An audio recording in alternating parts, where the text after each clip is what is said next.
ആചാര്യ അക്കാഡമിയിലേക്ക് സ്വാഗതം. ഇന്ന് നമ്മളിവിടെ ഡിസ്കസ് ചെയ്യാൻ പോകുന്നത് 5ാം പഞ്ചവത്സര പദ്ധതിയെക്കുറിച്ചാണ്.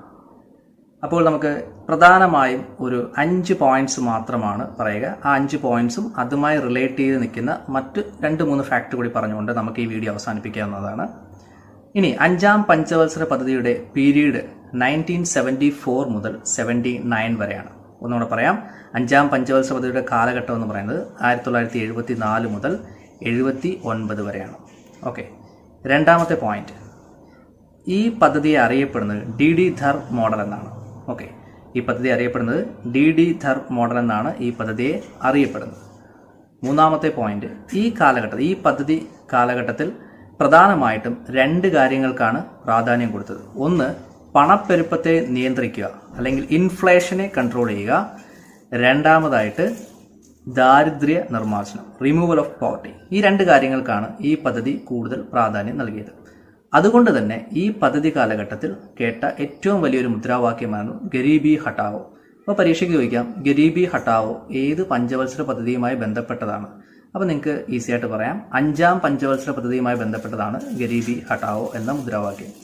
അപ്പോൾ ഞാൻ നേരത്തെ പറഞ്ഞു, ദാരിദ്ര്യ നിർമ്മാർജ്ജനമാണ് ഈ പദ്ധതിയുടെ പ്രധാന ലക്ഷ്യം എന്നുള്ളത്. അതുകൊണ്ട് തന്നെ ഇന്ദിരാഗാന്ധി ദാരിദ്ര്യ നിർമ്മാർജ്ജനത്തിന്റെ ഭാഗമായി ഒരു പുതിയ പദ്ധതി അവതരിപ്പിക്കപ്പെട്ടു. അതിൻ്റെ പേര് 20 ദിന പരിപാടികൾ എന്നാണ്, 20 പോയിന്റ്സ് പ്രോഗ്രാം. അതോടൊപ്പം തന്നെ ഈ കാലഘട്ടത്തിൽ പുതിയ ചില കാര്യങ്ങളും കൂടി അഡോപ്റ്റ് ചെയ്യപ്പെട്ടു. അതിലേറ്റവും പ്രധാനമാണ് ഇലക്ട്രിസിറ്റി സപ്ലൈ ആക്ട് 1975. ഇത് പരീക്ഷയ്ക്ക് ചോദിച്ചിട്ടുള്ളതാണ്. ഇലക്ട്രിസിറ്റി സപ്ലൈ ആക്ട് ഏത് പഞ്ചവത്സര പദ്ധതിയുടെ ഭാഗമായിട്ടാണ് അവതരിപ്പിക്കപ്പെട്ടത്? അപ്പോൾ ഇലക്ട്രിസിറ്റി സപ്ലൈ ആക്ട് 1975. രണ്ടാമത്, ഇന്ത്യയിൽ നാഷണൽ ഹൈവേ സിസ്റ്റം ഇൻട്രൊഡ്യൂസ് ചെയ്യുന്നതും 5ാം പഞ്ചവത്സര പദ്ധതിയുടെ കാലഘട്ടത്തിലാണ്. അപ്പോൾ ഇത് ഇത്രയും നിങ്ങൾ പ്രധാനമായിട്ടും ഓർത്തിരിക്കേണ്ട ഫാക്റ്റുകളാണ്. അപ്പോൾ ഒന്നുകൂടെ പറയാം, ഈ പദ്ധതിയുടെ കാലഘട്ടം എന്ന് പറയുന്നത് 1974 മുതൽ 79 വരെയാണ്. DD ധർ മോഡൽ എന്നാണ് അറിയപ്പെടുന്നത്. ഗരീബി ഹട്ടാവോ എന്ന മുദ്രാവാക്യം ഈ പ്ലാനുമായി ബന്ധപ്പെട്ടതാണ്. 20 ദിന പരിപാടികൾ, ഇന്ദിരാഗാന്ധിയുടെ 20 ദിന പരിപാടികൾ ഈ പ്ലാനുമായി ബന്ധപ്പെട്ടതാണ്. ഇലക്ട്രിസിറ്റി സപ്ലൈ ആക്ട് 1975, അതോടൊപ്പം തന്നെ നാഷണൽ ഹൈവേ സിസ്റ്റം എന്നിവ ഈ പദ്ധതിയുടെ ഭാഗമാണ്. ഇനി എന്താണ് ഈ പദ്ധതിക്ക് സംഭവിച്ചതെന്ന് കൂടി നമ്മൾ അറിഞ്ഞിരിക്കണം. 1975 ഇന്ദിരാഗാന്ധി ഗവൺമെന്റ് ഭരിച്ചുകൊണ്ടിരിക്കുന്ന സമയത്താണ് ഇന്ത്യയിൽ ആദ്യമായിട്ട് ആഭ്യന്തര അടിയന്തരാവസ്ഥ പ്രഖ്യാപിക്കുന്നത്. ഇന്റേണൽ എമർജൻസി ഡിക്ലെയർ ചെയ്യുന്നു. ഇന്റേണൽ എമർജൻസിയെ തുടർന്നു ഇന്ദിരാഗാന്ധി ഗവൺമെന്റിന് അധികാരം നഷ്ടപ്പെടുകയും തുടർന്ന് ജനതാ ഗവൺമെന്റ് അധികാരത്തിലെത്തുകയും ചെയ്തു. 1978 അധികാരത്തിലെത്തിയ ജനതാ ഗവൺമെന്റ് അതുവരെ ഉണ്ടായിരുന്ന പഞ്ചവത്സര പദ്ധതി താൽക്കാലികമായി റദ്ദ് ചെയ്യുകയും അവർ പുതിയൊരു പദ്ധതി ആവിഷ്കരിക്കുകയും ചെയ്തു. ആ പദ്ധതിയുടെ പേരാണ് റോളിംഗ് പ്ലാൻ. 1978 മുതൽ 1980 വരെ ഇന്ത്യയിൽ ഉണ്ടായിരുന്നത് റോളിംഗ് പ്ലാൻ ആണ്. അപ്പോൾ പരീക്ഷയ്ക്ക് വീണ്ടും സ്വാഭാവികമായിട്ടും അടുത്ത ചോദ്യം ഉണ്ടാവും, റോളിംഗ് പ്ലാൻ ഏത് വർഷമാണ് ആരംഭിച്ചത്? 1978 റോളിംഗ് പ്ലാൻ കൊണ്ടുവരുന്നത്. അത് ജനതാ ഗവൺമെന്റ് ആണ് ഇന്ത്യയിൽ റോളിംഗ് പ്ലാൻ കൊണ്ടുവരുന്നത്. ഇനി അതുമായി ബന്ധപ്പെട്ട 2-3 കാര്യങ്ങൾ ശ്രദ്ധിക്കാം. റോളിംഗ് പ്ലാന്റെ പിതാവ് എന്നറിയപ്പെടുന്നത് ഗുണ്ണാർ മിഡ്രാലാണ്. അദ്ദേഹം ഒരു സ്വീഡിഷ് എക്കണോമിസ്റ്റ് ആണ്. അദ്ദേഹത്തിന്റെ പുസ്തകം വളരെ ഫേമസ് ആണ്. ഏഷ്യൻ ഡ്രാമ എന്നാണ് പുസ്തകത്തിന്റെ പേര്. ഈ പുസ്തകത്തെക്കുറിച്ചും പരീക്ഷയ്ക്ക് ചോദിച്ചിട്ടുണ്ട്. അപ്പോൾ 5ാം പഞ്ചവത്സര പദ്ധതിയെക്കുറിച്ച് ഇത്രയും കാര്യങ്ങൾ നിങ്ങൾ ഓർത്തിരിക്കുക. Okay, cyber law related class ആണ് ഞാൻ നൽകാൻ പോകുന്നത്. ഈ ക്ലാസ്സിൽ പ്രധാനമായും PSC നിരന്തരം ചോദിച്ചിട്ടുള്ള 30ഓളം റിപ്പീറ്റഡ് ചോദ്യങ്ങളും IT and cyber law related ആയിട്ടുള്ള പ്രധാനപ്പെട്ട ആർട്ടിക്കിൾസും എപ്പോഴും ചോദിക്കുന്ന കുറച്ച് സ്പെഷ്യൽ ടേംസുമാണ് നമ്മൾ ഈ ക്ലാസ്സിലൂടെ ഡിസ്കസ് ചെയ്യുന്നത്. അപ്പോൾ എല്ലാവരും ഈ വീഡിയോ സ്കിപ്പ് ചെയ്യാതെ കാണുക. നിങ്ങൾക്ക് ഈ പാർട്ട് നന്നായി മനസ്സിലാക്കാനായിട്ട് ഞാൻ ഇതിനെ കൃത്യമായിട്ടുള്ള ഓർഡറിൽ കറക്റ്റായി ഡിവൈഡ് ചെയ്ത് വെച്ചിട്ടുണ്ട്. അപ്പോൾ നിങ്ങൾക്ക് ഈ ക്ലാസ്സിൽ ബോറായി തോന്നുകയില്ല. എല്ലാവരും പേപ്പറും പേനയൊക്കെ എടുത്ത് റെഡി ആയിട്ടിരിക്കും. IT and cyber law related ആയിട്ടുള്ള വളരെ ഇമ്പോർട്ടൻ്റ് ആയിട്ടുള്ള കുറച്ച് പോയിന്റ്സ് മാത്രം നമുക്ക് ഈ ക്ലാസ്സിൽ നിന്ന് പഠിക്കാം. അപ്പോൾ എല്ലാവർക്കും ക്ലാസ്സിലേക്ക് സ്വാഗതം. IT and cyber law related ആയിട്ടുള്ള ഫസ്റ്റ് പോയിന്റ് ഇതാണ്. ഏഷ്യയിൽ സൈബർ നിയമം പാസ്സാക്കിയ ആദ്യത്തെ രാജ്യം ഏതാണ്? എന്താണ്? ഏഷ്യയിൽ സൈബർ നിയമം പാസ്സാക്കിയ ആദ്യത്തെ രാജ്യമാണ് സിംഗപ്പൂർ. ഓക്കെ, സിംഗപ്പൂരാണ് ഏഷ്യയിൽ ആദ്യമായി സൈബർ നിയമം പാസ്സാക്കിയ രാജ്യം. അങ്ങനെയാണെങ്കിൽ ദക്ഷിണ ഏഷ്യയിൽ ആദ്യമായി സൈബർ നിയമം പാസ്സാക്കിയ രാജ്യം ഏതെന്ന് വെച്ചാൽ ഉത്തരം ഇന്ത്യയാണ്. ഓക്കെ, ദക്ഷിണ ഏഷ്യയിൽ സൈബർ നിയമം ആദ്യമായി പാസ്സാക്കിയ രാജ്യം ഇന്ത്യയും ഏഷ്യയിൽ സിംഗപ്പൂരുമാണ്. ഇന്ത്യയിൽ എന്നാണ് സൈബർ നിയമം വന്നിട്ടുള്ളത്? എപ്പോഴും ചോദിക്കുന്ന ചോദ്യമാണ്. ഇന്ത്യയിൽ എന്നാണ് സൈബർ നിയമം പ്രാബല്യത്തിൽ വന്നത്? ഉത്തരം വളരെ സിമ്പിളാണ്. 2000 ജൂൺ മാസം 9-ാം തീയതി. 2000 ജൂൺ 9-നാണ് ഇന്ത്യയിൽ IT ആക്ട് അല്ലെങ്കിൽ സൈബർ നിയമം പ്രാബല്യത്തിൽ വന്നത്. നമുക്ക് എല്ലാവർക്കും അറിയാം 2000 ജൂൺ മാസം 9-ാം തീയതി സൈബർ നിയമം പ്രാബല്യത്തിൽ വന്നു. ആ ടൈമിൽ ടോട്ടൽ 11 ചാപ്റ്ററും 94 പാർട്ടും 4 ഷെഡ്യൂളും അതിലുണ്ടായിരുന്നു. 34 പാർട്ട് അല്ലെങ്കിൽ 94 ഭാഗങ്ങളും 4 ഷെഡ്യൂൾ അല്ലെങ്കിൽ 4 പട്ടികകളും അതിൽ ഉണ്ടായിരുന്നു. ശേഷം എന്ത് സംഭവിച്ചു? 2008 ഡിസംബർ മാസം 3-ാം തീയതി ഈ വന്നിട്ടുള്ള നിയമത്തെ ഭേദഗതി ചെയ്തു. ഭേദഗതി ഇംഗ്ലീഷിൽ അമെൻഡ്മെന്റ് എന്ന് പറയുന്നു. അതായത് നിലവിൽ ഉള്ള ഒരു നിയമത്തെ മാറ്റുകയോ ആ നിലവിലുള്ള ഒരു നിയമത്തിൽ എന്തെങ്കിലും മാറ്റങ്ങൾ വരുത്തുകയോ അല്ലെങ്കിൽ എന്തെങ്കിലും കൂട്ടിച്ചേർക്കലുകൾ ചേർക്കുകയോ ആണെങ്കിൽ നമുക്കതിനെ അമെൻഡ്മെന്റ് ചെയ്തു അല്ലെങ്കിൽ ഭേദഗതി വരുത്തി എന്ന് പറയാം. അങ്ങനെയാണെങ്കിൽ 2000 ജൂൺ മാസം 9-ാം തീയതി വന്നിട്ടുള്ള ഈ നിയമത്തെ 2008 ഡിസംബർ 3-ാം തീയതി എന്ത് ചെയ്തു? ഭേദഗതി ചെയ്തു. ശേഷം ഭേദഗതി ചെയ്തിട്ടുള്ള ഈ ഒരു നിയമം 2009 ഒക്ടോബർ 27-ാം തീയതി പ്രാബല്യത്തിൽ വരുന്നു. വളരെ ഇമ്പോർട്ടന്റ് ആയിട്ടുള്ള 3 വർഷങ്ങളാണ് 2000 ജൂൺ 9-ാം തീയതി. എന്താണ് 2000 ജൂൺ 9-ന് നടന്നത്? ഇന്ത്യയിൽ സൈബർ ലോ അല്ലെങ്കിൽ IT ആക്ട് പ്രാബല്യത്തിൽ വരുന്നു. ഈ വന്ന IT ആക്ടിനെ 2008 ഡിസംബർ മാസം 3-ാം തീയതി എന്ത് ചെയ്യുന്നു? അമെൻഡ്മെന്റ് ചെയ്യുന്നു അല്ലെങ്കിൽ ഭേദഗതി വരുത്തുന്നു. ഭേദഗതി വരുത്തിയ ഈ അമെൻഡ്മെന്റ് 2009 ഒക്ടോബർ 27-ാം തീയതി പ്രാബല്യത്തിൽ വരുന്നു. ഇത്രയും മനസ്സിലായോ? അടുത്ത വളരെ ഇമ്പോർട്ടന്റ് ആയിട്ടുള്ള പോയിന്റ് ആണ്. ഞാൻ പറഞ്ഞത് എന്താണ്? ഈ നിയമത്തിന്റെ ഭേദഗതി ഏതൊക്കെ കൂട്ടിച്ചേർത്തു, കുറച്ചൊക്കെ എടുത്ത് കളഞ്ഞു. അങ്ങനെ വന്നപ്പോൾ 2000 ജൂൺ മാസം 9-ാം തീയതി സൈബർ ലോ നിലവിൽ വരുമ്പോൾ അതിൽ 11 ചാപ്റ്ററും 94 പാർട്ടും 4 ഷെഡ്യൂളും ഉണ്ടായിരുന്നു. ശേഷം 2009 ഒക്ടോബർ 27-ാം തീയതി ഭേദഗതി ചെയ്ത നിയമം പ്രാബല്യത്തിൽ വന്നപ്പോൾ അതിൽ 11 ചാപ്റ്ററിൽ നിന്നും 14 ചാപ്റ്ററായി കൂടുകയും 94 പാർട്ട് അല്ലെങ്കിൽ 94 ഭാഗത്തിൽ നിന്നും 124 ഭാഗങ്ങളായി കൂടുകയും 4 ഷെഡ്യൂൾ അല്ലെങ്കിൽ 4 പട്ടികകളിൽ നിന്നും 2 പട്ടികകളായി ചുരുങ്ങുകയും ചെയ്തു. ഇത്രയും പോയിന്റ്സ് നമുക്ക് മനസ്സിലായോ? ഓക്കെ, അപ്പോൾ നമുക്ക് അടുത്ത ഇമ്പോർട്ടന്റ് ആയിട്ടുള്ള കുറച്ച് പോയിന്റുകളെ പരിചയപ്പെടാം. ഫസ്റ്റ് ആണ് അവശിഷ്ട അധികാരം. അതായത് ഭരണഘടനയിൽ സൈബർ ലോ ഏത് അധികാരത്തിന് ഉദാഹരണമെന്ന് ചോദിച്ചാൽ അവശിഷ്ട അധികാരങ്ങളാണ്. നമുക്ക് പ്രധാനമായും സെൻട്രൽ അല്ലെങ്കിൽ കേന്ദ്രത്തിനെയും സ്റ്റേറ്റ് സംസ്ഥാനത്തിനെയും അവരുടെ അധികാരങ്ങളുടെ അടിസ്ഥാനത്തിൽ 3ആയി തിരിക്കാം. അവയൊക്കെയാണ് union list, state list, concurrent list. Union list എന്ന് വെച്ച് കഴിഞ്ഞാൽ കേന്ദ്രവും കേന്ദ്രത്തിന്റെ അധികാരവും അധികാര പരിമിതികളെയും കുറിച്ച് സംസാരിക്കുന്നതാണ് യൂണിയൻ ലിസ്റ്റ്. സ്റ്റേറ്റ് ലിസ്റ്റ് എന്ന് വെച്ചാൽ സംസ്ഥാനവും സംസ്ഥാനങ്ങളുടെ അധികാരവും അധികാര പരിധികളുമാണെങ്കിൽ അത് സ്റ്റേറ്റ് ലിസ്റ്റിൽ വരുന്നു. കൺകറന്റ് ലിസ്റ്റ് ഉണ്ട്. കൺകറന്റ് ലിസ്റ്റ് എന്ന് വെച്ചാൽ ഒരേ സമയം സ്റ്റേറ്റിനും അതേപോലെ തന്നെ സെൻട്രലിലും തുല്യമായി അധികാരവും അധികാര പരിമിതിയെ കുറിച്ച് പറയുന്നതാണ് കൺകറന്റ് ലിസ്റ്റ്. അപ്പോൾ ഈ 3 ലിസ്റ്റിലും പെടാത്ത അധികാരങ്ങൾ വരുന്നതാണ് അവശിഷ്ട അധികാരങ്ങൾ. അതായത് സൈബർ ലോ എന്ന് പറയുന്നത് അവശിഷ്ട അധികാരങ്ങൾക്ക് ഉദാഹരണമാണ്. മനസ്സിലായല്ലോ? അടുത്ത ഇമ്പോർട്ടന്റ് പോയിന്റ് ആണ് ലോകത്തിൽ ആദ്യമായി സൈബർ കേസ് റിപ്പോർട്ട് ചെയ്തത് ആരുടെ പേരിലാണ്? ലോകത്തിൽ ആദ്യമായി സൈബർ കേസ് റിപ്പോർട്ട് ചെയ്തത് ആരുടെ പേരിലാണെന്ന് ചോദിച്ചാൽ ഉത്തരം ജോസഫ് മേരി ജക്വാഡ് എന്നാണ്. ജോസഫ് മേരി ജക്വാഡിന്റെ പേരിലാണ് ലോകത്തിൽ ആദ്യമായി സൈബർ കേസ് റിപ്പോർട്ട് ചെയ്തത്. അതുപോലെ CERT-IN, ഈ പേര് നിങ്ങൾ എപ്പോഴും കേട്ടാണ്. കാരണം ഇന്ത്യയിൽ സൈബർ സുരക്ഷയുമായി ബന്ധപ്പെട്ട് പ്രവർത്തിക്കുന്ന സംഘടന അല്ലെങ്കിൽ സ്ഥാപനമാണ് CERT-IN. ഇതിന്റെ പൂർണ്ണ രൂപം എന്ന് വെച്ച് കഴിഞ്ഞാൽ Indian computer emergency response team എന്നാണ്. എന്താണ്? Indian computer emergency response team എന്നാണ് CERT-IN. ഇത് 2004 ജനുവരി മാസം 19-ാം തീയതി നിലവിൽ വരുന്നു. വളരെ ഇമ്പോർട്ടന്റ് ആയിട്ടുള്ള പോയിന്റാണ്, ഓർത്തു വെക്കുക. അതാണ് ചെന്നൈ. ചെന്നൈയും സൈബറും എന്താണ് ബന്ധം എന്ന് വെച്ചാൽ ഇന്ത്യയിൽ സൈബർ കേസ് റിപ്പോർട്ട് ചെയ്തിട്ടുള്ള ആദ്യത്തെ സ്ഥലമാണ് ചെന്നൈ. അടുത്ത മറ്റൊരു ഇമ്പോർട്ടന്റ് പോയിന്റ് ആണ് ഇന്ത്യയിലെ ആദ്യത്തെ സൈബർ കുറ്റവാളിയുടെ പേരെന്താണ്? ഇന്ത്യയിലെ ആദ്യത്തെ സൈബർ കുറ്റവാളിയുടെ പേരെന്താണ്? ഉത്തരം ആസിഫ് അസീമാണ്. ആസിഫ് അലിയല്ല, ആസിഫ് അസീം. എന്താണ്? ആസിഫ് അലിയല്ല, ആസിഫ് അസീമാണ് ഇന്ത്യയിലെ ആദ്യത്തെ സൈബർ കുറ്റവാളി. ഇത് മറന്നുപോലും. അടുത്ത പോയിന്റ് ആണ് ഇന്ത്യയിലെ ആദ്യത്തെ സൈബർ ടെററിസം നടന്നവിടെ. ഓക്കെ, എന്താണ് ഇന്ത്യയിലെ ആദ്യത്തെ സൈബർ ടെററിസം നടന്നവിടെ? ഉത്തരം ആസാമിലാണ്. എന്താണ്? ആസാമാണ് ഇന്ത്യയിൽ ആദ്യമായി സൈബർ ടെററിസം നടന്ന സംസ്ഥാനം. ആസാം ടീ എന്ന് ഓർത്തു. എന്താണ് ആസാം ചായ? അപ്പോൾ ആസാം ടീ എന്ന് വെച്ച് കഴിഞ്ഞാൽ ഇന്ത്യയിൽ ആദ്യമായി സൈബർ ടെററിസം നടന്നിട്ടുള്ള സ്റ്റേറ്റ് അല്ലെങ്കിൽ സംസ്ഥാനമാണ് ആസാം. ഇത്രയും പോയിന്റ്സ് ക്ലിയർ ആണോ? ഓക്കെ, അപ്പോൾ നമുക്ക് അടുത്ത കുറച്ച് ഇമ്പോർട്ടന്റ് പോയിന്റ്സ് നോക്കാം. ആപ്പിൾ എന്താണ്? ആപ്പിൾ ആദ്യമായി വൈറസ് ബാധിച്ച പേഴ്സണൽ കമ്പ്യൂട്ടറിന്റെ പേരാണ് ആപ്പിൾ. ആദ്യമായി വൈറസ് ബാധിച്ച പേഴ്സണൽ കമ്പ്യൂട്ടറാണ് ആപ്പിൾ. ആപ്പിളിനെ ബാധിച്ച വൈറസിന്റെ പേര് ചോദിച്ചിട്ടുണ്ട്. ആപ്പിളിനെ ബാധിച്ചിട്ടുള്ള വൈറസിന്റെ പേരാണ് ക്രീപ്പർ. എന്താണ്? ക്രീപ്പർ.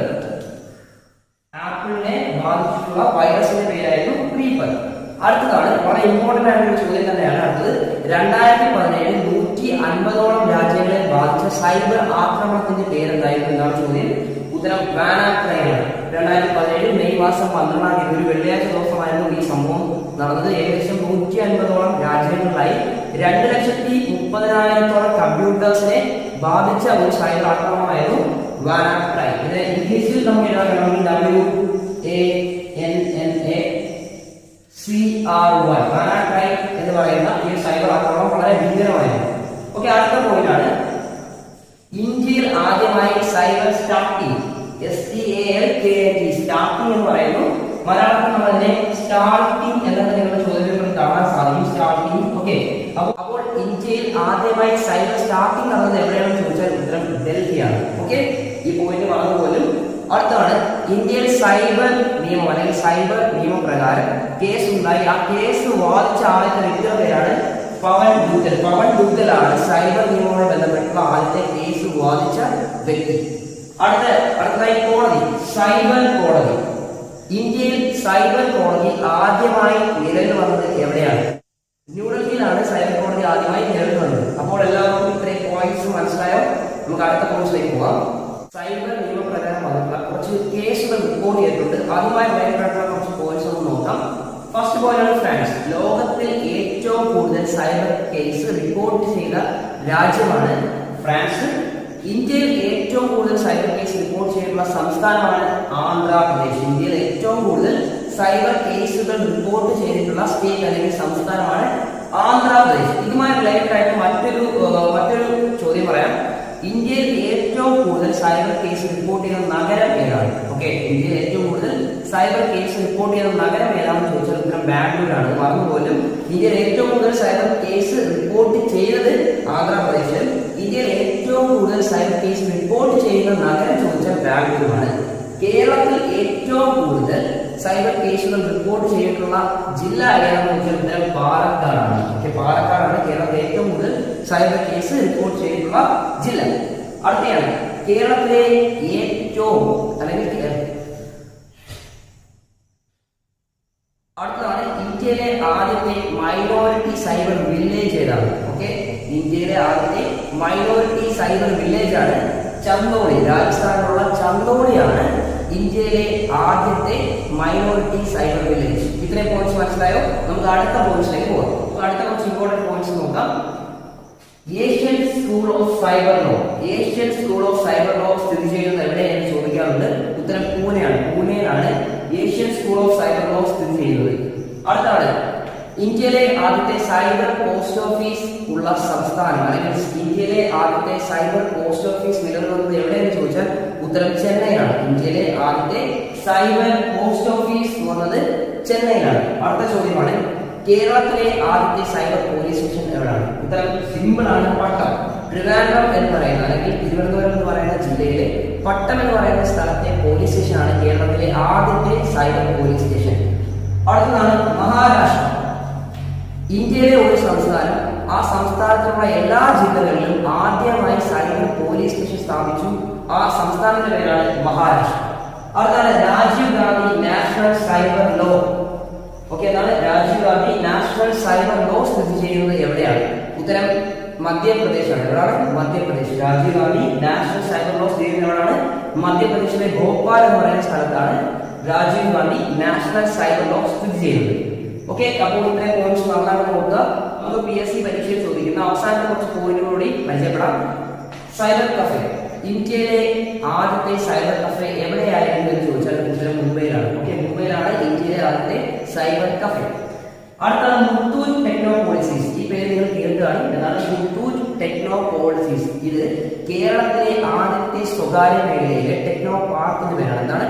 കേരളത്തിലെ ആദ്യത്തെ സ്വകാര്യ മേഖലയിലെ ടെക്നോ പാർക്കിന്റെ പേരാണ് മുത്തൂറ്റ് ടെക്നോ പോളിസീസ്. ഇത് കൊച്ചിയിലെ കാക്കനാട് എന്ന് പറയുന്ന സ്ഥലത്താണുള്ളത്. മുത്തൂറ്റ് ടെക്നോ പോളിസീസ്, പേര് മറന്നുപോകും. അടുത്ത വളരെ ഇമ്പോർട്ടന്റ് ആണ്, ലോകത്തിൽ ആദ്യമായി സൈബർ ഫോറൻസിക് ലബോറട്ടറി വന്നത് എവിടെയാണ്? അതാണ് ലോകത്തിൽ ആദ്യമായി സൈബർ ഫോറൻസിക് ലബോറട്ടറി വന്നത് എവിടെയാണ്? ഇത് യുഎസിലെ സദേണിലുള്ള കാലിഫോർണിയയിലെ ലോസ് ഏഞ്ചൽസ് അല്ലെങ്കിൽ സിറ്റി ഓഫ് ഏഞ്ചൽസ് എന്ന് പറയുന്ന സ്ഥലത്താണ് ലോകത്തിൽ ആദ്യമായി സൈബർ ഫോറൻസിക് ലബോറട്ടറി വന്നത്. അങ്ങനെയാണെങ്കിൽ അവസാന ചോദ്യമാണ്, ഇന്ത്യയിൽ ആദ്യമായി സൈബർ ഫോറൻസിക് ലബോറട്ടറി വന്നത് എവിടെയാണ്? ഇതാണ് ഇന്ത്യയിൽ ആദ്യമായി സൈബർ ഫോറൻസിക് ലബോറട്ടറി വന്നിട്ടുള്ള സംസ്ഥാനം ഏതാണ്? ഉത്തരം ത്രിപുര. ത്രിപുരയിലാണ് ഇന്ത്യയിൽ ആദ്യമായി സൈബർ ഫോറൻസിക് ലബോറട്ടറി വന്ന സംസ്ഥാനം. ഓക്കെ, അപ്പോൾ ഇത്തരം ചോദ്യങ്ങളാണ് PSC നിരന്തരം ചോദിക്കുന്നത്. ഇനി PSC ചോദിക്കാൻ സാധ്യതയുള്ള കുറച്ച് ഇമ്പോർട്ടന്റ് ആയിട്ടുള്ള ആർട്ടിക്കിൾസ്, സ്പെഷ്യൽ ടേംസ് നമുക്ക് നോക്കാം. IT and cyber law related ആയിട്ടുള്ള കുറച്ച് ഇമ്പോർട്ടന്റ് ആർട്ടിക്കിൾ നമുക്ക് നോക്കാം. ഫസ്റ്റ് ആർട്ടിക്കിളാണ് 66A, അതായത് ഇന്റർനെറ്റ് വഴി ഏതെങ്കിലും തെറ്റായ കാര്യങ്ങൾ നിങ്ങൾ പ്രചരിപ്പിക്കുകയാണെങ്കിൽ നിങ്ങൾക്ക് തീർച്ചയായും ശിക്ഷ ലഭിക്കുമെന്ന് പറയുന്ന ആർട്ടിക്കിൾ ആയിരുന്നു 66A. ഇത് പ്രകാരം നമ്മൾ ഒരാളെ അവഹേളിക്കുന്ന രീതിയിലുള്ള എന്തെങ്കിലും പ്രസ്താവനകൾ ഇന്ത്യയിലെ അല്ലെങ്കിൽ നമ്മുടെ സോഷ്യൽ മീഡിയ ആപ്പിലൂടെ നമ്മൾ പ്രചരിപ്പിച്ചു കഴിഞ്ഞാൽ നമുക്ക് എന്ത് ചെയ്യും? 3 വർഷം തടവോ 1 ലക്ഷം രൂപ പിഴയോ ലഭിക്കും. ചിലപ്പോൾ ഇത് രണ്ടും ഒരുമിച്ച് ലഭിക്കും. പക്ഷേ ഈ ഒരു ആർട്ടിക്കിളിനെ 2015 മാർച്ച് മാസം 24-ാം തീയതി സുപ്രീം കോടതി റദ്ദാക്കി. കാരണം എന്തെന്ന് ചോദിച്ചാൽ വ്യക്തികളുടെ അഭിപ്രായ സ്വാതന്ത്ര്യത്തെ അവഹേളിക്കുന്നു എന്ന് സുപ്രീം കോടതിക്ക് തന്നെ മനസ്സിലായതുകൊണ്ട് എന്ത് ചെയ്തു? 66A എന്ന് പറയുന്ന ആ ഒരു ആർട്ടിക്കിൾ ഇപ്പോൾ ഇല്ല, അതിനെ എന്ത് ചെയ്തു? എഴുതുക. ഓക്കെ, അപ്പോൾ ഫസ്റ്റ് ആർട്ടിക്കിളാണ് 66A. ഇതെല്ലാവർക്കും മനസ്സിലായോ? എങ്കിൽ നമുക്ക് അടുത്ത ആർട്ടിക്കിളിലേക്ക് പോവാം. 66B എന്നാണ് 66B. ഇത് പ്രകാരം ഏതെങ്കിലും ഒരു വ്യക്തി മോഷ്ടിച്ച കമ്പ്യൂട്ടറോ അതുപോലുള്ള ഇലക്ട്രോണിക് സാധനങ്ങളോ വാങ്ങിക്കഴിഞ്ഞാൽ അദ്ദേഹത്തിനെതിരെ കേസ് എടുക്കാം എന്ന് പറയുന്ന ആർട്ടിക്കിളാണ് 66B. ഇത് പ്രകാരം ആ വാങ്ങുന്ന വ്യക്തിക്ക് 3 വർഷം തടവും 1 ലക്ഷം രൂപ പിഴയും ലഭിക്കാം. അല്ലെങ്കിൽ 3 വർഷം തടവോ അല്ലെങ്കിൽ 1 ലക്ഷം രൂപ പിഴയോ മാത്രമായി കിട്ടാവുന്നതാണ്. ഓക്കെ, ഈ രണ്ട് ആർട്ടിക്കിൾ മനസ്സിലായല്ലോ, 66A ആൻഡ് 66B. അടുത്ത ആർട്ടിക്കിളാണ് 66C. ഇതിനെ ഇംഗ്ലീഷിൽ ഐഡന്റിറ്റി തെഫ്റ്റ് എന്ന് പറയുന്നത്, അതായത് ഏതെങ്കിലും ഒരു മനുഷ്യൻ മറ്റൊരാളുടെ യൂസർ നെയിമോ പാസ്വേഡോ അല്ലെങ്കിൽ അദ്ദേഹത്തിന്റെ ഡിജിറ്റൽ സിഗ്നേച്ചറോ ഉപയോഗിച്ചുകൊണ്ട് പൈസ തട്ടാൻ ശ്രമിച്ചു കഴിഞ്ഞാൽ നമുക്ക് അദ്ദേഹത്തെ 66C എന്ന് പറയുന്ന ആർട്ടിക്കിൾ ഉൾപ്പെടുത്തിക്കൊണ്ട് 3 വർഷം തടവും 1 ലക്ഷം രൂപ പിഴയും ഒരുമിച്ച് വാങ്ങി കൊടുക്കാം. അല്ലെങ്കിൽ 3 വർഷം തടവോ 1 ലക്ഷം രൂപ പിഴയോ ഈടാക്കാവുന്ന ഒരു കേസാണ് 66C പറഞ്ഞിരിക്കുന്ന ഐഡന്റിറ്റി തെഫ്റ്റ്. അടുത്തതാണ് 66D. D എന്ന് എഴുതുമ്പോൾ ID എന്ന് കൊടുക്കുക. എന്താണ് DID? അതായത് fake ID. Fake ID create ചെയ്യുന്നതുമായി ബന്ധപ്പെട്ടുള്ള ആർട്ടിക്കിളാണ് 66D. ഇത് പ്രകാരം ഒരു വ്യക്തിക്ക് ഫേസ്ബുക്കിൽ തന്നെ ഒന്നിൽ കൂടുതൽ അക്കൗണ്ട് പറ്റില്ല എന്ന് പറയുന്ന ഒരു ആർട്ടിക്കിൾ കൂടിയാണ് 66D. എന്താണ് 66D? ഇത് ഫേക്ക് ID ക്രിയേറ്റ് ചെയ്യുമ്പോൾ അവർക്ക് തീർച്ചയായും ശിക്ഷ കിട്ടും എന്ന് പറയുന്ന ആർട്ടിക്കിളാണ് 66D. ഇത് പ്രകാരം 3 വർഷം തടവോ അല്ലെങ്കിൽ 1 ലക്ഷം രൂപ പിഴയോ ലഭിക്കാം. അല്ലെങ്കിൽ ഒരുമിച്ച് രണ്ടും കൂടി നേടാൻ പറ്റുന്ന ഒരു ആർട്ടിക്കിളാണ് 66D. ഓക്കെ, നമുക്ക് മറ്റുള്ള കുറച്ച് ആർട്ടിക്കിളുകൾ പരിചയപ്പെടാൻ 66E, 66F, 67, 67A, 67B and 74. ഇതിൽ 66E എന്ന് പറഞ്ഞു കഴിഞ്ഞാൽ ഒരു വ്യക്തിയുടെ സ്വകാര്യതയെ ലംഘിക്കുന്നതുമായി ബന്ധപ്പെട്ടുള്ള ആർട്ടിക്കിളാണ് 66E. ഒരു വ്യക്തിയുടെ സ്വകാര്യതയെ ലംഘിച്ചുകൊണ്ട് അദ്ദേഹത്തിന്റെ ഡിവൈസ് ഹാക്ക് ചെയ്യുകയും അതിലുള്ള കാര്യങ്ങൾ എടുത്ത് ഇന്റർനെറ്റിൽ പ്രചരിപ്പിക്കുകയും ചെയ്താൽ അത് 66E പ്രകാരം കുറ്റമാണ്. ആ വ്യക്തിക്ക് 3 വർഷം തടവും 1 ലക്ഷം രൂപ പിഴയും കിട്ടും. അല്ലെങ്കിൽ 3 വർഷം തടവോ 1 ലക്ഷം രൂപ പിഴയോ കിട്ടുന്ന ഒരു കേസാണ് 66E. അടുത്താണ് 66F. ഇത് വളരെ ഇമ്പോർട്ടന്റ് ആയിട്ടുള്ള ആർട്ടിക്കിളാണ് 66F. അതായത് സൈബർ ഭീകരത പ്രചരിപ്പിക്കുന്ന ആർട്ടിക്കിളാണ് 66F. ഈ ആർട്ടിക്കിൾ പ്രകാരം നിങ്ങൾ സൈബർ ടെററിസം പ്രചരിപ്പിച്ചു കഴിഞ്ഞാൽ നിങ്ങൾക്ക് തീർച്ചയായിട്ടും എന്ത് ചെയ്യും? ജീവപര്യന്തം ശിക്ഷ ലഭിക്കുന്നതാണ്. അടുത്ത ആർട്ടിക്കിളാണ് 67. 67ാമത്തെ ആർട്ടിക്കിൾ പ്രകാരം അശ്ലീലം പ്രചരിപ്പിച്ചു കഴിഞ്ഞാൽ നിങ്ങൾക്ക് തീർച്ചയായും 3 വർഷം തടവും 5 ലക്ഷം രൂപ പിഴയും ലഭിക്കും. നിങ്ങൾ ഈ തെറ്റ് വീണ്ടും ചെയ്തു കഴിഞ്ഞാൽ നിങ്ങൾക്ക് 5 വർഷം തടവും 10 ലക്ഷം രൂപ പിഴയുമായിരിക്കും ലഭിക്കുക. അപ്പോൾ ആർട്ടിക്കിളാണ് 67. അടുത്താണ് 67A. ഇത് പ്രകാരം ലൈംഗിക അതിക്രമം ആണെങ്കിൽ ആ ഒരു ആർട്ടിക്കിൾ വരികയാണ് 67A. ഓക്കെ, അടുത്താണ് 67B. 67B പ്രകാരം കുട്ടികൾക്കെതിരായിട്ടുള്ള ലൈംഗിക അതിക്രമമാണ് 67 167(b)യിൽ വരിക. അതായത് 18 വയസ്സിന് താഴെയുള്ള കുട്ടികളോട് എന്തെങ്കിലും ലൈംഗിക അതിക്രമം കാണിച്ചാൽ അവർക്ക് ശിക്ഷ കിട്ടുമെന്ന് പറയുന്ന ആർട്ടിക്കിളാണ് 67(b). ഇത് പ്രകാരം 7 വർഷമോ 10 ലക്ഷം രൂപയോ അവർക്ക് കിട്ടും, അല്ലെങ്കിൽ രണ്ടും ഒരുമിച്ചായിരിക്കും അവർക്ക് ശിക്ഷയെ കൊടുക്കുക. ലാസ്റ്റ് ആർട്ടിക്കിളാണ് 74. 74ാമത്തെ ആർട്ടിക്കിൾ പ്രകാരം ഇലക്ട്രോണിക് സിഗ്നേച്ചർ തയ്യാറാക്കി സർട്ടിഫിക്കറ്റ് തയ്യാറാക്കുന്ന കുറ്റമാണ് എന്ന് പറയുന്ന ആർട്ടിക്കിളാണ് 74. ഓക്കെ, അപ്പോൾ ഇത്രയും ആർട്ടിക്കിൾസ് നിങ്ങൾക്ക് മനസ്സിലായി കാണുമെന്ന് ഞാൻ പ്രതീക്ഷിക്കുന്നു. നിങ്ങൾക്ക് എന്തെങ്കിലും ആർട്ടിക്കിളുമായി സംശയങ്ങളുണ്ടെങ്കിൽ കമന്റ് ബോക്സിൽ രേഖപ്പെടുത്താവുന്നതാണ്. മറ്റെന്തെങ്കിലും കൂട്ടിച്ചേർക്കാനുണ്ടെങ്കിൽ നിങ്ങൾ അതും കമന്റ് ബോക്സിൽ പറയാം. അപ്പോൾ ഇത്രയും ആർട്ടിക്കിൾസ് നിങ്ങൾ നന്നായിട്ട് പേപ്പറിലൊക്കെ എഴുതി തയ്യാറാക്കി വെച്ച് വരാൻ പോകുന്ന പ്രിലിമിന് വേണ്ടിയിട്ട് നന്നായിട്ട് പ്രാക്ടീസ് ചെയ്യുക. അപ്പോൾ നമുക്ക് അടുത്തൊരു ടോപ്പിക്കിലേക്ക് പോകാം. അതാണ് സ്പെഷ്യൽ ടേംസ്. ഇന്റർനെറ്റ് അല്ലെങ്കിൽ സൈബർ ലോ പ്രകാരം നമുക്ക് കുറച്ച് സ്പെഷ്യൽ ആയിട്ടുള്ള ടേംസ് ഉപയോഗിക്കാറുണ്ട്. ആ ടേംസും അതിന്റെ വിവരങ്ങൾ നമുക്ക് നോക്കാം. ഓക്കെ, അപ്പോൾ നമുക്ക് PSC എപ്പോൾ ചോദിക്കുന്ന കുറച്ച് സ്പെഷ്യൽ ടേംസ് പരിചയപ്പെടാം. എന്താണ് സ്പെഷ്യൽ ടേംസ്?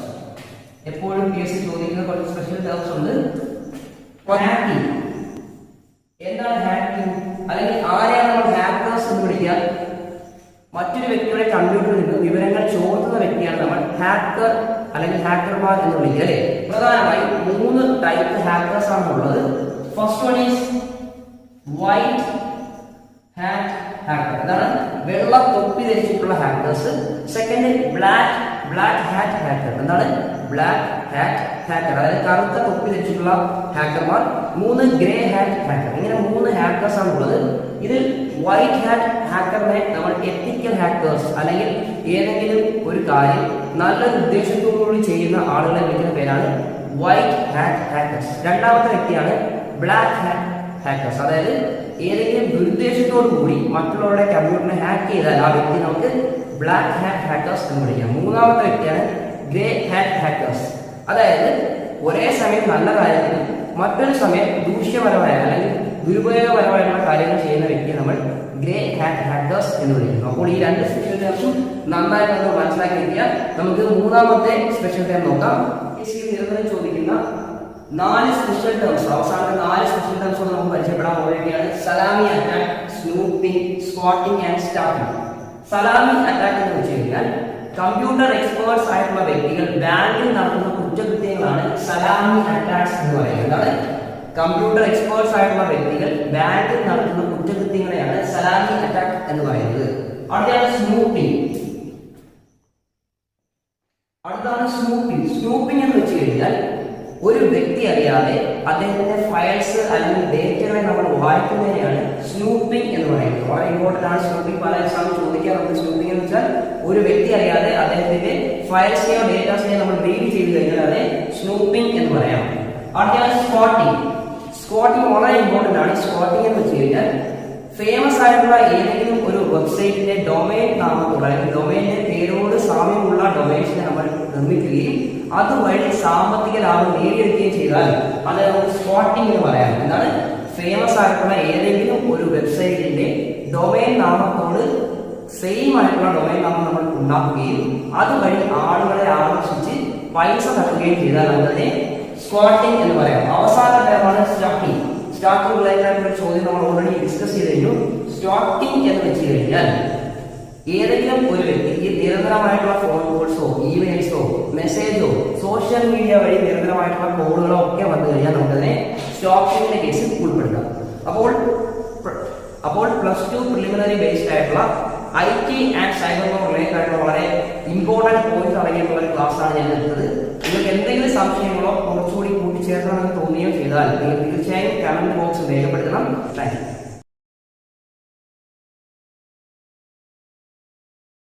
ഇന്ന് നമ്മൾ മാത്സിന്റെ ഒരു പുതിയ ടോപ്പിക്കാണ് നമ്മൾ പഠിക്കാൻ പോണത്. Time and work. സ്ഥിരമായി PSC പരീക്ഷകളിൽ ടൈം ആൻഡ് വർക്കിന്റെ ചോദ്യങ്ങൾ ഉണ്ടാവും. നമ്മൾ ടൈം ആൻഡ് വർക്ക് ഒരു പുതിയ മെത്തേഡിലൂടെയാണ് ഞാൻ നിങ്ങളെ പഠിപ്പിക്കാൻ പോകുന്നത്. ടൈം ആൻഡ് വർക്കുമായി ബന്ധപ്പെട്ട ചോദ്യങ്ങൾ എങ്ങനെ LCM മെത്തേഡ് ഉപയോഗിച്ച് ചെയ്യാം. ശ്രദ്ധിക്കുക, LCM മെത്തേഡ് ഉപയോഗിച്ച് ടൈം ആൻഡ് വർക്കിലെ പ്രോബ്ലംസ് എങ്ങനെ ചെയ്യാം എന്നതിനെ കുറിച്ചാണ് നമ്മുടെ ഇന്നത്തെ ക്ലാസ്. ഇനി LCM മെത്തേഡ് ഉപയോഗിച്ച് നമ്മൾ ടൈം ആൻഡ് വർക്ക് ചെയ്യുമ്പോൾ നമ്മൾ ടൈം ആൻഡ് വർക്കുമായി ബന്ധപ്പെട്ട ഒരു അടിസ്ഥാന കോൺസെപ്റ്റ്, ഒരു ബേസിക് കോൺസെപ്റ്റ് നമ്മൾ അറിഞ്ഞിരിക്കണം. ആ ബേസിക് കോൺസെപ്റ്റ് ആണ് ടോട്ടൽ വർക്ക്. ടോട്ടൽ വർക്ക് എന്താണ് എന്ന് നിങ്ങൾ മനസ്സിലാക്കിയാൽ നമുക്ക് LCM മെത്തേഡ് ഉപയോഗിച്ച് ടൈം ആൻഡ് വർക്ക് ചെയ്യാൻ വളരെ എളുപ്പമായിരിക്കും.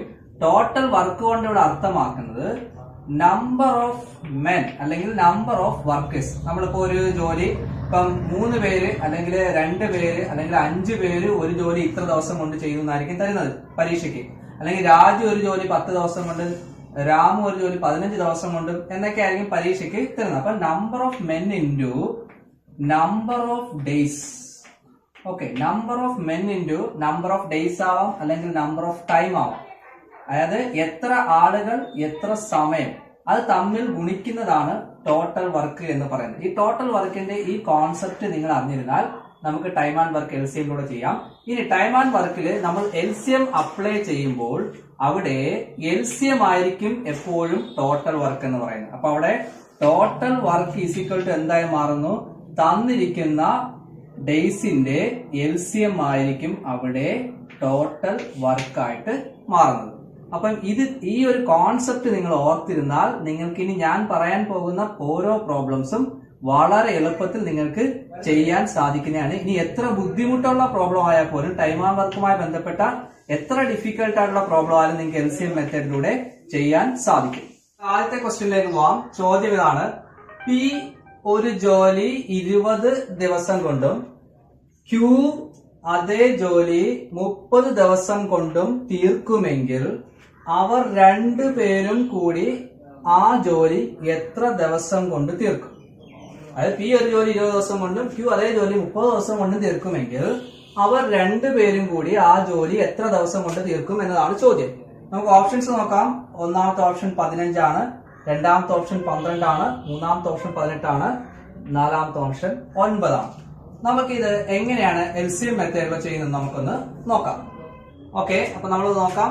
P ഒരു ജോലി 20 ദിവസം കൊണ്ടും Q അതേ ജോലി 30 ദിവസം കൊണ്ടും ചെയ്യും. ഞാൻ പറഞ്ഞു തന്നിരിക്കുന്ന നമ്പർ ഓഫ് ഡേയ്സിന്റെ LCM ആയിരിക്കും അവയുടെ ടോട്ടൽ വർക്ക് എന്നുള്ളത്.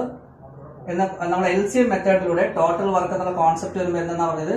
തന്നിരിക്കുന്ന ഡേയ്സിന്റെ LCM ആയിരിക്കും അവരുടെ ടോട്ടൽ വർക്ക്. അപ്പൊ ആദ്യം നമുക്ക് ടോട്ടൽ വർക്ക് അല്ലെങ്കിൽ ഇവയുടെ LCM കണ്ടുപിടിക്കാം. LCM എന്ന് പറയുമ്പോൾ ഏതൊക്കെയാണ്? 20 30 ആണ് അല്ലെ? അപ്പൊ നമുക്ക് 20ന്റെയും 30ന്റെയും LCM എടുക്കാം. 20 എഴുതി, 30 എഴുതി. അപ്പൊ നമുക്ക് ഏറ്റവും ചെറിയ സംഖ്യ കൊണ്ട് മാത്രമേ തുടങ്ങാവൂ. ആദ്യം ഞാൻ 2 എടുത്തു, 10 15. ഇനി നമുക്ക് ഇതിനകത്ത് അടങ്ങുന്ന ഒരു സംഖ്യ എന്ന് പറയുന്നത് നമുക്ക് 5 എടുക്കാൻ പറ്റും അല്ലെ? രണ്ടിനകത്തും കോമൺ ആയിട്ട് അടങ്ങുന്ന ഒരു സംഖ്യ ഏതാണ്? 5 മാത്രമാണ്. 5 എടുക്കുമ്പോഴത്തേക്ക് ഇവിടെ 25 10 35 15. ഇനി കോമൺ ആയിട്ട് അടങ്ങുന്ന ഒരു ഫാക്ടർ ഇല്ലാത്തതുകൊണ്ട് നമ്മള് ഇത് ഇത്രയും കൂടെ ഗുണിക്കുന്നതായിരിക്കും ഇവയുടെ LCM എന്ന് പറയുന്നത്. അപ്പൊ നമുക്ക് നോക്കാം. 2 ഗുണം 5 10, 10 ഗുണം 2 20, 20 ഗുണം 3 60. അപ്പൊ LCM is equal to 60 എന്ന് നമുക്ക് കിട്ടും. LCM എത്ര കിട്ടി? 60. നമ്മൾ LCM എന്ന് പറഞ്ഞാൽ നമുക്ക് ടോട്ടൽ വർക്ക് കിട്ടിക്കഴിഞ്ഞു. ഇനി നമ്മൾ ടോട്ടൽ വർക്ക് ഉപയോഗിച്ച് എന്ത് ചെയ്യണം? ഇവരുടെ എഫിഷ്യൻസി കണ്ടുപിടിക്കണം. എഫിഷ്യൻസി എന്ന് പറഞ്ഞു കഴിഞ്ഞാൽ ഇവർ ഒരു ദിവസം ചെയ്യുന്ന ജോലിയാണ്. അതെങ്ങനെ കണ്ടുപിടിക്കാൻ നോക്കാം. അതായത് ഈ ടോട്ടൽ വർക്കിനെ ഇവർ ചെയ്യുന്ന നമ്പർ ഓഫ് ഡേയ്സ്, എത്ര ദിവസം കൊണ്ടാണ് അവർ ജോലി ചെയ്യുന്നത്, ആ നമ്പർ ഓഫ് ഡേയ്സ് കൊണ്ട് ടോട്ടൽ വർക്കിനെ ഭാഗിച്ചാൽ നമുക്ക് എന്ത് കിട്ടും? ഓരോ വർക്കേഴ്സിന്റെയും എഫിഷ്യൻസി കിട്ടും. നമുക്കത് ചെക്ക് ചെയ്യാം. അപ്പൊ ഞാൻ പറഞ്ഞു ആദ്യം എന്താണ് P എഫിഷ്യൻസി എത്രയാണെന്ന് നോക്കാം. P എഫിഷ്യൻസി അറിയണമെങ്കിൽ നമ്മൾ ആദ്യം ടോട്ടൽ വർക്ക് എഴുതി 60 എത്ര ദിവസം കൊണ്ടാണ് ചെയ്യുന്നത്? 20 അല്ലെ? 20 എഴുതി. അപ്പം 60 ഭാഗം 20 എന്ന് വെച്ചാൽ നമുക്ക് പെട്ടിക്കള എത്രയാണ്? 3. അപ്പൊ P എഫിഷ്യൻസി 3. അതായത് അതിന്റെ അർത്ഥം P ഒരു ദിവസം 3 ജോലി ചെയ്യുമെന്നാണ് അർത്ഥം. ഇനി നമുക്ക് എന്താണ് അടുത്ത Qന്റെ നോക്കാം. Qന്റെ എത്രയാണ്? 60 ഡിവൈഡഡ് ബൈ 30. അപ്പൊ നമുക്ക് വെട്ടിക്കള എത്ര കിട്ടും? 2. ഇതിന്റെ അർത്ഥം Q ഒരു ദിവസം 2 ജോലി ചെയ്യും. ഇനി ചോദിച്ച ചോദ്യം എന്തായിരുന്നു? Pയും Qയും കൂടെ ചേർന്ന് ഈ ജോലി ചെയ്യുകയാണെങ്കിൽ എത്ര ദിവസം കൊണ്ട് തീരും എന്നുള്ളതാണ്. നമുക്ക് നോക്കാം. അപ്പൊ Pയും Qയും കൂടെ ചേരുക എന്ന് വെച്ചാൽ ആരൊക്കെയാണ്? P പ്ലസ് Q ആണ് അല്ലെ?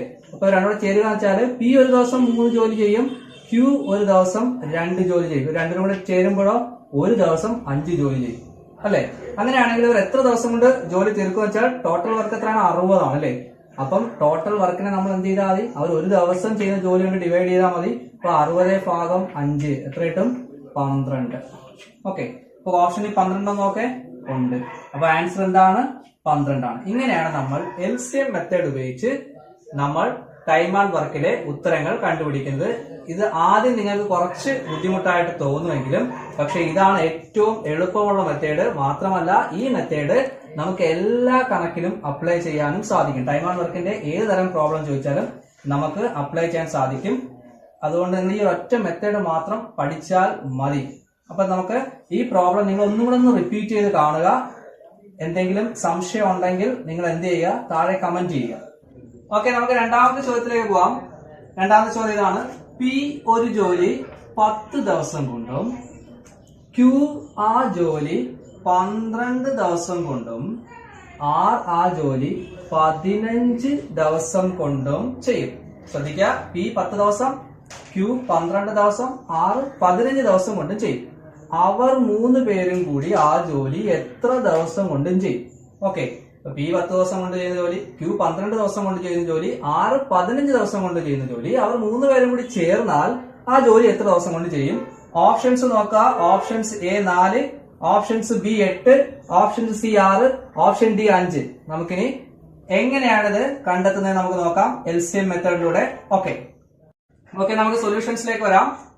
നോക്കാം. പി 10 ദിവസം കൊണ്ടാണ്, ക്യൂ 12 ദിവസം കൊണ്ട്, ആർ 15 ദിവസം കൊണ്ട്. ഓപ്ഷൻസ് ഇവിടെ ഉണ്ട് 4, 8, 6, 5. നമ്മൾ ആദ്യം എന്ത് കണ്ടുപിടിക്കണം? LCM കണ്ടുപിടിക്കണം. അപ്പൊ നമുക്കറിയാം എന്തിന്റെയൊക്കെയാണ് LCM കണ്ടത്? 10, 12, 15 അല്ലെ? അപ്പൊ ഞാൻ ഇവിടെ എഴുതുവാണ് 10, 12, 15.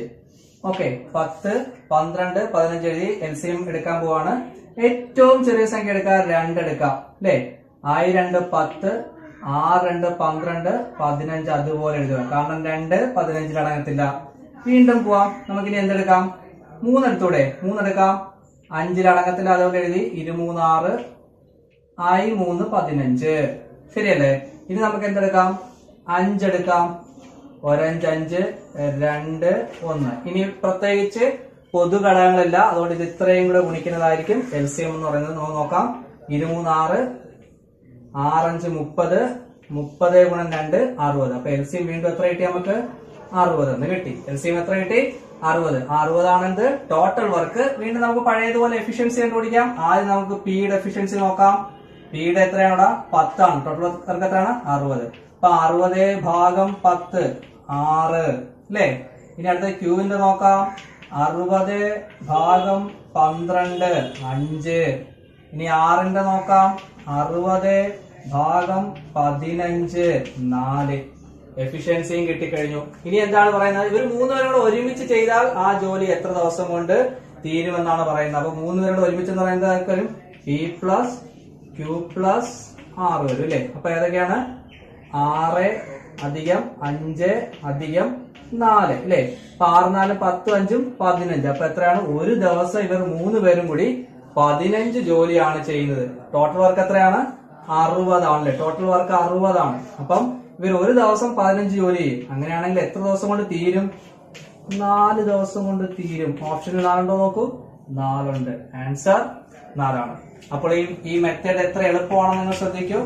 അപ്പൊ നിങ്ങൾ ചെയ്യേണ്ട ഒരു കാര്യമുണ്ട്. റിപ്പീറ്റഡ് ആയി നിങ്ങൾ വീഡിയോ കാണുക. നിങ്ങൾക്ക് സംശയം തോന്നുന്ന സ്ഥലങ്ങൾ ഒന്ന് പോസ് ചെയ്യുക. എന്നിട്ട് ആ ചെയ്യുന്ന മെത്തേഡ്സ് ഒന്ന് നോക്കുക. നിങ്ങൾ ആ കോൺസെപ്റ്റിനെ മനസ്സിലാക്കുക. നിങ്ങൾക്ക് ഏതൊരു പ്രോബ്ലവും LCM മെത്തേഡിലൂടെ വളരെ എളുപ്പത്തിൽ ചെയ്യാൻ പറ്റും. ഇത് നിങ്ങൾക്ക് മനസ്സിലായി കഴിഞ്ഞാൽ ഈ സ്റ്റെപ്പ് പോലെ നിങ്ങൾക്ക് എഴുതിയ സമയങ്ങൾ നിങ്ങൾക്ക് ഇതെല്ലാം വളരെ പെട്ടെന്ന് തന്നെ വരും. സോ നിങ്ങൾ ഇത് റിപ്പീറ്റ് ചെയ്ത് വാച്ച് ചെയ്ത് നന്നായി മനസ്സിലാക്കി നിങ്ങൾ വളരെ എളുപ്പത്തിൽ ടൈം ആൻഡ് വർക്ക് കണ്ടുപിടിക്കുക. ഓക്കെ, ഇനി നമുക്ക് അടുത്ത പ്രോബ്ലത്തിലേക്ക് പോവാം. ഇത് കുറച്ചുകൂടി ഒരു കോംപ്ലിക്കേറ്റഡ് ആയിട്ടുള്ള പ്രോബ്ലം ആണ്. ഇത് പക്ഷെ വളരെ എളുപ്പത്തിൽ നമുക്ക് ചെയ്യാൻ പറ്റും. ചോദ്യം ഇതാണ്: പിയും ക്യൂവും കൂടി ഒരു ജോലി 12 ദിവസം കൊണ്ട് ചെയ്യും. പി ഒറ്റയ്ക്ക് ആ ജോലി 18 ദിവസം കൊണ്ട് ചെയ്യും. ഓക്കെ, പിയും ക്യൂവും കൂടി എത്രയാണ്?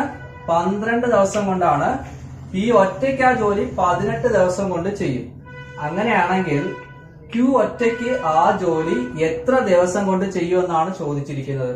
ഒരല്പം നമുക്ക് കോംപ്ലിക്കേറ്റഡ് ആയിട്ട് തോന്നാമെങ്കിലും ഇത് വളരെ എളുപ്പത്തിൽ നമുക്ക് ചെയ്യാൻ പറ്റും. ഓപ്ഷൻസ് 20, 24, 36, 40. നമുക്ക് സൊല്യൂഷൻ നോക്കാം. പിയും ക്യൂവും 12 ദിവസം, പി 18 ദിവസം, ക്യൂ എത്ര ദിവസം കൊണ്ട് ചെയ്യും? ഓപ്ഷൻസ് കൊടുത്തിട്ടുണ്ട്. പഴയതുപോലെ നമുക്ക് ആദ്യം എന്ത് കണ്ടുപിടിക്കാം? LCM കണ്ടുപിടിക്കാം. LCM എന്ന് പറഞ്ഞാൽ തന്നിരിക്കുന്ന നമ്പർ ഓഫ് ഡേയ്സിന്റെ LCM ആണ് നമ്മൾ എടുക്കേണ്ടത്. തന്നിരിക്കുന്ന നമ്പർ ഓഫ് ഡേയ്സ് ഏതൊക്കെയുണ്ട്? 12 ഉണ്ട്, 18 ഉണ്ട്. അപ്പോൾ 12ന്റെയും 18ന്റെയും LCM എടുക്കാം. നമുക്ക് 2 വെച്ചെടുക്കാം. 6 12, 9 18. ഇനി നമുക്ക് എന്ത് ചെയ്യാം? 3 വെച്ചെടുക്കാം. 3 6, 3 9. ഇനി പറ്റത്തില്ലല്ലോ, നമുക്ക് ഇത്രയോടെ ഗുണിക്കാം. 23 6, 6 12, 12 ഗുണം 3 36. 12 ഗുണം 3 എത്രയാണ്? 36. അപ്പൊ നമ്മുടെ LCM എത്ര കിട്ടി? 36 എന്ന് കിട്ടി. ഇനി നമുക്ക് നേരത്തെ പോലെ എഫിഷ്യൻസി ആയിട്ട് ഓടിക്കാം. P പ്ലസ് Q എത്രയാണ്? 12 ആണ്. അപ്പൊ അവിടെ എഫിഷ്യൻസി നോക്കാം. 36/12. അപ്പൊ എത്ര കിട്ടും? 36/12 എന്ന് വെച്ചാൽ എത്ര കിട്ടും? 3 കിട്ടും അല്ലേ? 3 12 ആണല്ലോ 36. ഓക്കെ, ഇനി നമ്മൾ പിയുടെ നോക്കാം. 36/18. എത്ര കിട്ടും? നമുക്ക് 2 കിട്ടും. ഇനി നമുക്ക് ആരെ കണ്ടുപിടിക്കേണ്ടത്? ക്യൂവിന്റെ ആണ് കണ്ടുപിടിക്കേണ്ടത്. നമുക്കിപ്പം P പ്ലസ് ക്യൂവിന്റെ എഫിഷ്യൻസി 3 ആണ്. അതായത് പിയും ക്യൂവും കൂടെ ചേർന്ന് ഒരു ദിവസം 3 ചെയ്യും. പിയുടെ എഫിഷ്യൻസി 2 ആണ്. പി ഒറ്റയ്ക്ക് ഒരു ദിവസം 2 ജോലി കിട്ടും.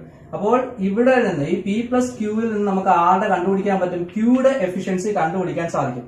കാരണം അത് നോക്കുക, P പ്ലസ് ക്യൂ എന്ന് പറയുന്നത് എത്രയാണ്?